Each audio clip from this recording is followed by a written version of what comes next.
সাত কলেজের 2 ইউনিটের ভর্তি পরীক্ষার ফলাফল প্রকাশ।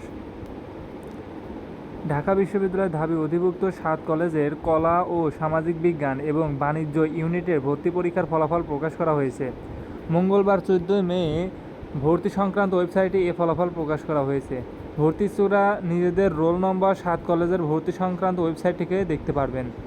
এর আগে সরকারি 7 কলেজে 2023-24 শিক্ষাবর্ষে আন্ডার গ্রাজুয়েট প্রোগ্রামের কলা ও সামাজিক বিজ্ঞান ইউনিটে 10 মে এবং ব্যবসায় শিক্ষা ইউনিটে 11 মে পরীক্ষা অনুষ্ঠিত হয়। সকাল 11টায় শুরু হয়ে এ পরীক্ষা শেষ হয় বেলা 12টায়।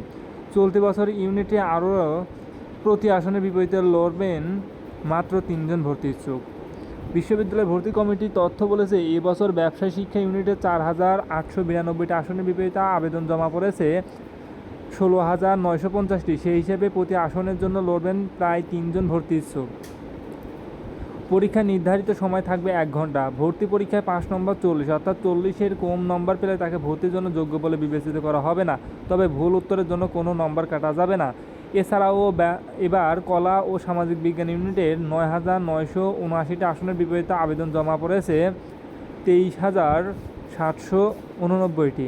সেই হিসেবে প্রতি আসনের জন্য লড়বেন প্রায় 2 জন ভর্তি ইচ্ছুক। তো বিশ্ববিদ্যালয় সংক্রান্ত যে কোনো তথ্য আপডেট পেতে চ্যানেলটি সাবস্ক্রাইব করে রেখো। আল্লাহ হাফেজ।